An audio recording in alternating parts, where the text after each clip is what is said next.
Hello, hello, se ainda não me conheces, eu sou a Lili da Lili e hoje venho falar sobre novelas gráficas e mangás que li recentemente.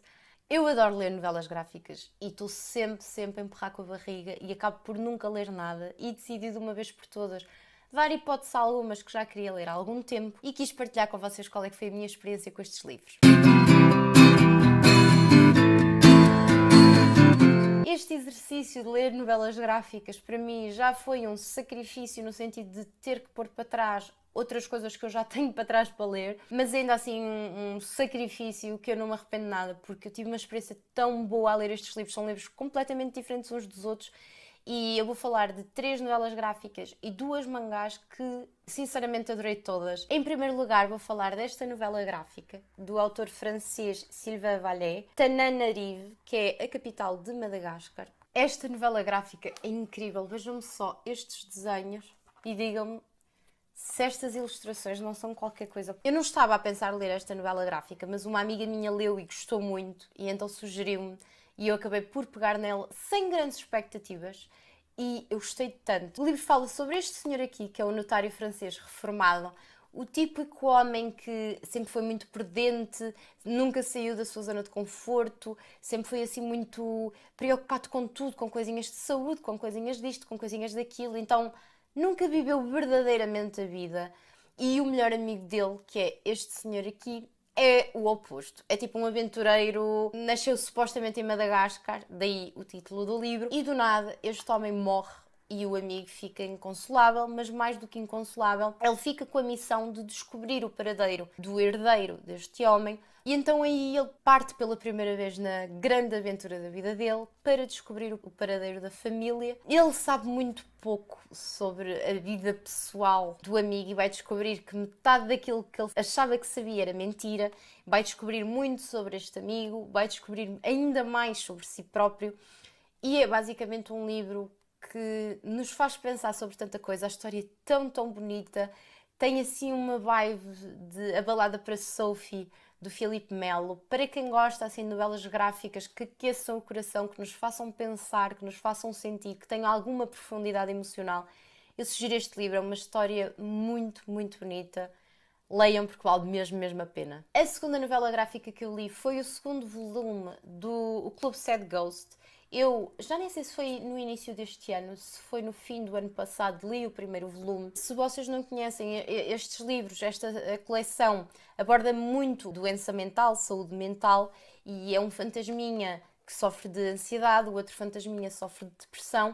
E neste segundo volume eles acabam por fazer mais um amigo para o clube e deparam-se com uma série de questões, seja de autossabotagem, seja de pensamentos negativos. É muito interessante a forma como a autora, com linhas super simples, quase, eu vou-vos mostrar. É quase tudo muito ilustrado, tem muito pouco texto, mas a verdade é que a forma como ela consegue passar para o papel as dificuldades de quem sofre com estas questões é até emocionante, é muito bonito. Ela também foca muito, já no primeiro, mas principalmente neste livro, na questão da amizade, da importância vital que a amizade tem na nossa vida, principalmente quando as coisas não nos estão a correr assim tão bem. E ela até desperta essa questão no leitor de contem com os vossos amigos, comuniquem com os vossos amigos estão lá para vocês, estão lá para vos ajudar. Portanto, acho um livro muito importante, muito bonito. Acho que é uma boa coleção, um bom livro para oferecerem a alguém que esteja a passar, a um amigo vosso, a um familiar, que esteja a passar por uma fase menos positiva, porque dá aquele aconchegozinho no coração e os desenhos são mesmo fofos, é muito giro. Esta mangá, Made in Abyss, foi-me sugerida por um amigo também, que viu o anime e adorou, e eu achei muito curioso, não sei se dá para perceber, os desenhos são lindos, os bonecos são super fofos, as personagens são tão queridas. Eu tenho alguma preguiça para mangá, a verdade é essa, eu associo de forma preconceituosa as mangás a mangás muito violentas, muito gore, com lutas e pá, não tenho grande pachorra para isso. E o tema desta aqui em específico despertou muita atenção, porque é uma mangá mais associada à aventura, a mistério e a fantasia, e eu gostei muito. A história em si é tão interessante, é um universo tão complexo de ser construído que é uma delícia explorar isto.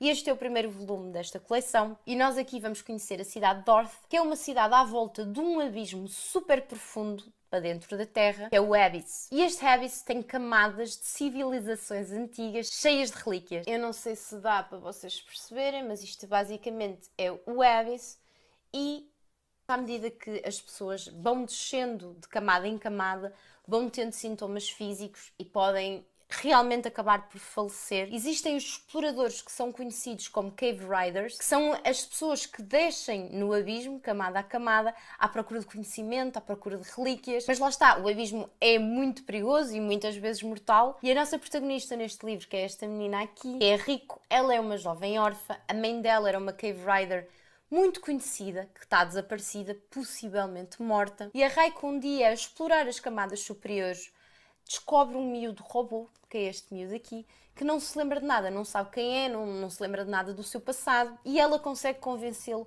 a descer com ela ao abismo, ela para ver se consegue descobrir e encontrar o paradeiro da mãe, e ele para descobrir mais sobre ele mesmo. A arte é detalhada, muito fofa, muito expressiva e caso tenham curiosidade, também existe em anime, portanto vão espreitar. Boa noite, Pum Pum! Eu quando soube da tradução para português desta mangá, eu decidi logo que queria ler, queria muito ler. Senti que era o meu livro e efetivamente foi. É um livro que agora com algum tempo de eu já o ter lido, começo a achá-lo mais pesado do que achei enquanto o li. E, efetivamente, ele é um bocadinho deprimente e deixa-nos, assim, em alguns momentos com uma angústia, mas é um livro espetacular. Nós aqui vamos acompanhar uma criança. Pelo que eu percebi, isto é o primeiro volume. Nós vamos acompanhar a vida toda do Pum Pum, mas neste livro nós acompanhamos um miudinho de 10, 12 anos, creio eu. Então ele está numa fase de vida em que começa a despertar para uma série de coisas. A amizade é uma coisa muito presente na vida dele. Ele apaixona-se pela primeira vez e começa a namorar com uma menina. Portanto, ele é logo ali confrontado com uma série de questões de despertar da sexualidade muito engraçadas. A forma como o autor descreve estas questões são espetaculares, mas, por outro lado, ele também é confrontado com a realidade dolorosa da vida, principalmente no seio familiar. Ele vive com a mãe e o pai, mas a relação deles é super disfuncional. O pai é alcoólico, é violento com a mãe, acaba por mandar a mãe para o hospital, a mãe fica internada, e então quem está a tomar conta temporariamente do Pum Pum é um tio que também não tem um passado fácil, o pai desaparece. Esta personagem sofre bastante, ele tenta escapar muitas vezes da realidade sobre diferentes formas. Uma delas é a fantasiar e ele fala basicamente com uma figura muito engraçada de Deus que ele projeta e Deus responde-lhe. É muito engraçado.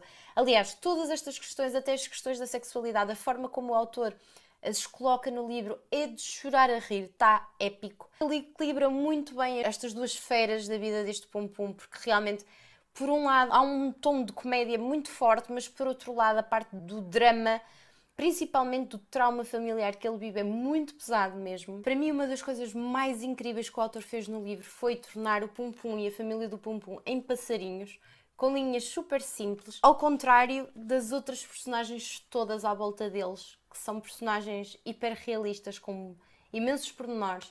E isto foi para demonstrar o quão o Pum Pum vê-se a si e à sua família de forma muito diferente e quase isolada do resto do mundo. Está espetacular. É um livro que fala muito sobre crescimento, sobre dor. É uma delícia, mas vão já avisados que também é muito doloroso em algumas partes, porque tem muito de inocência, mas também tem muito da realidade pura e dura. É uma delícia, experimentem. E finalmente a companheira da Agostina Guerreiro, autora da Viagem, acho que é Viagem.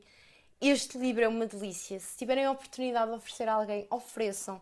Eu vou-vos mostrar só assim muito rapidamente algumas das ilustrações. São assim vinhetas, algumas muito simples, outras mais assim pormenorizadas. E basicamente o livro centra-se num outro eu que a leva a percorrer as suas memórias e o que é que ela pode aprender com as suas memórias. É muito interessante porque o início do livro começa com o nascimento dela e é quase como se nós estivéssemos no almoço de domingo familiar em que temos algum familiar que está constantemente a contar as mesmas histórias e peripécias que foram acontecendo no seio familiar. É muito giro, fez muito lembrar a minha família e depois ao longo do tempo Vamos para outro tipo de memórias, desde da infância dela, coisas que a marcaram muito, do crescimento, coisas muito positivas, como algumas coisas menos positivas, até a memórias enterradas no inconsciente. Normalmente são as memórias mais dolorosas e, no caso, a perda de alguém muito querido, muito próximo, e também questões de assédio e de abuso sexual.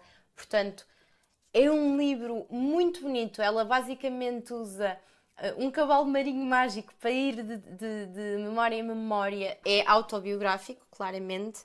É muito giro, mas eu senti principalmente... estes são os cavalos marinhos. Pá, é muito giro. As ilustrações são lindas de morrer. É mesmo um livro espetacular para... Caso queiram oferecer à vossa mãe, à vossa avó, à vossa amiga. Tão lindo, tão lindo, tão lindo. A capa dura. A edição é espetacular. E a história é mesmo emocionante. Eu achei muito curioso porque a autora é argentina, ou nasceu na Argentina, viveu em Barcelona. E as experiências dela, ela é pouco, tem, sei lá, pai, 10 anos a mais do que eu, mas eu senti, tipo, tantas memórias dela foram minhas memórias também. Senti-me muito, muito vista neste livro, é muito bonito. Se tiverem a oportunidade, espreitem. Espero que tenham gostado das sugestões. Se já leram ou estão a pensar em ler algum, digam-me aqui em baixo. E aconselhem-me também, por favor, algumas novelas gráficas ou mangás que achem que eu vou gostar. Digam-me, por favor, aqui em baixo. Beijinhos e até para a próxima segunda-feira.